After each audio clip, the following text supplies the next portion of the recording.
Shri Shiv Mahapuran YouTube channel में आप सबों का स्वागत है, साथ में मेरा प्रणाम भी। तो आज मैं प्रथम खंड के 9वां अध्याय और 10वां अध्याय का वर्णन सुनाऊंगी। तो आज 9वां और 10वां अध्याय में सृष्टि का विकास कैसे हुआ है,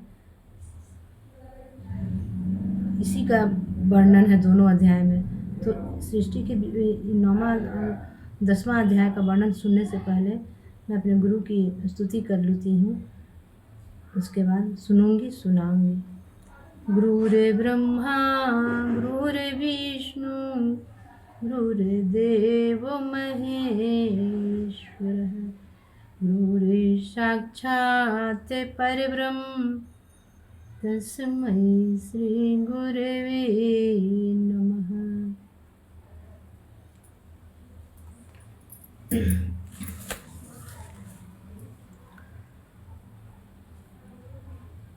नौवां अध्याय।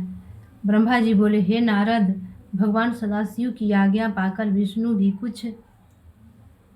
कुछ देर पश्चात अंतर्धान हो गए और उन्होंने संपूर्ण लोक को ब्रह्मांड से पृथक कर दिया। अस्तु उनकी सदाशिव की कृपा से शक्ति को प्राप्त कर मैंने ब्रह्मांड अर्थात सर्वोत्तम सृष्टि का उत्पन्न किया। अब मैं तुमसे जीवों की उत्पत्ति का वर्णन करता हूँ कि वे प्रकृति और पुरुष द्वारा किस प्रकार उत्पन्न होते हैं। जब भगवान सदाशिव तथा उनकी परम शक्ति प्रकृति ने इच्छा की तो उनकी इच्छा द्वारा सर्वप्रथम बुद्धि की उत्पत्ति हुई। उस महतत्व से अहंकार एवं अहंकार से सतोगुण, रजोगुण तथा तमोगुण की उत्पत्ति हुई। इन तीन गुणों द्वारा पृथ्वी एवं आकाश उत्पन्न हुए। इसी प्रकार कर्मानुसार देवता, मनुष्य आदि योनियों की उत्पत्ति हुई। फिर मैंने भगवान सदाशिव के चरणों का ध्यान धरकर सर्वप्रथम सनक, सनंदन, सनातन, सनत कुमार एवं ऋभु इन 5 मनुष्यों को उत्पन्न किया। ये सब भगवान सदाशिव का ध्यान धरने के अतिरिक्त और कुछ नहीं जानते थे। इन्होंने मुझसे यह कहा कि हम लोग सृष्टि का उत्पन्न करने का काम नहीं करेंगे। इस अवज्ञा को देखकर मुझे उनके ऊपर बहुत क्रोध आया, परंतु विष्णु जी के समझाने पर मैंने उस क्रोध को शांत कर लिया। तत्पश्चात मैंने परिश्रम पूर्वक बहुत समय तक तपस्या की, परंतु जब उस तपस्या का कोई फल न निकला तो मुझे अपने मन में बहुत आश्चर्य हुआ। उस समय मैं भगवान सदाशिव की माया से ऐसा भयभीत हुआ कि मेरे नेत्रों से आंसुओं की बूंदें टपकने लगी। उस समय भगवान सदाशिव ने दयालु होकर मुझे सद्बुद्धि प्रदान की, जिससे मेरे हृदय में यह इच्छा उत्पन्न हुई कि यदि भगवान त्रिशूल पानी ही मेरे पुत्र होकर जन्म ले तो संपूर्ण कार्य स्वयं ही सिद्ध हो जाएंगे। इस बात को मन में रखकर मैं फिर बहुत समय तक योग समाधि में लीन हो गया। मेरी उस तपस्या से भगवान सदाशिव अत्यंत प्रसन्न हुए और सृष्टि की वृद्धि करने के लिए उन्होंने मेरी भौं के निचले भाग से अवतार ग्रहण किया। उन्होंने अपने उस अवतारी शरीर में वे चिन्ह प्रकट कर दिए जिन्हें मैंने सर्वप्रथम विष्णु जी के साथ उनका दर्शन प्राप्त करते समय देखा था। इस प्रकार उन्होंने मेरी सहायता करने हेतु अवतार ग्रहण किया।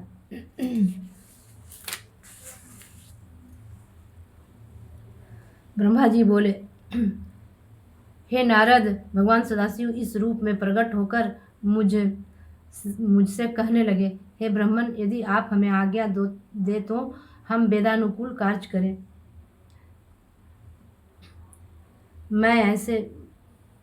मैं ऐसे सुपुत्र को पाकर अपने मन में कुछ फूला नहीं समा रहा था। अस्तु मैं उससे कहा, जब तुम जैसे मेरे पुत्र उत्पन्न हुए हैं तो मेरे संपूर्ण मनोरथ निश्चय ही पूर्ण हो जाएंगे। मैं वेद के अनुसार तुम्हारे जो 11 नाम हैं उन्हें बताता हूँ। मनु, महर्निश, महान, शिव, कीर्तुध्वज, उग्रेरता, भव, काल, वामदेव तथा घृत व्रत। तुम्हारी 11 रुद्रानियाँ के नाम इस प्रकार होंगे: घी, वृति, उष्णा, उमा, निरिस्तर, इला, अंबिका, इरावती, सुधा, दीक्षा तथा रुद्रानी। इसके अतिरिक्त रुद्र, महेश्वर, हर तथा जगदीश आदि अन्य तुम्हारे अनेक नाम और भी होंगे। पृथ्वी, जल, अग्नि, आकाश और वायु, ये पांचों तत्व तथा सूर्य, चंद्रमा, जीव और हृदय, ये योग स्थान तुम्हारे निवास स्थान होंगे। तुम अपनी पत्नियों को भी इन्हीं स्थानों में अपने साथ रखो और संतान की उत्पत्ति करो, जिससे सृष्टि की वृद्धि हो। हे नारद, मेरी बात सुनकर उस सगुण स्वरूप शिव जी ने भूत, प्रेत, पिशाच आदि सहस्त्रों प्रकार के भयानक जीव उत्पन्न किए, जिन्हें देखकर मुझे अत्यंत आश्चर्य हुआ। तब मैंने भयभीत होकर उससे कहा, तुम इस संतान को इसी समय नष्ट कर दो तथा श्रेष्ठ पुत्र उत्पन्न करो। यह सुनकर उन्होंने उत्तर दिया, हे ब्राह्मण, जिन जीवों को बार बार जन्म लेना और मरना पड़े, उन्हें हम उत्पन्न नहीं करेंगे। उन्हें तो आप ही उत्पन्न कीजिए, आप हमें भूलिएगा नहीं।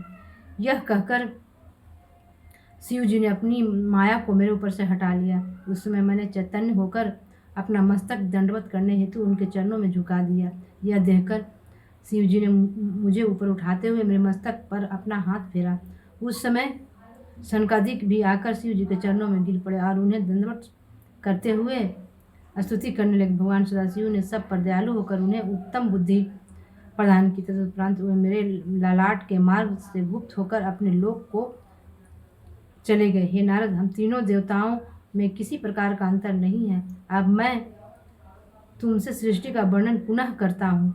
आज की कथा इतनी अपने शिव गुरु की चरणों में विराम देती हूँ। फिर से अगले एपिसोड में सुनाऊंगी।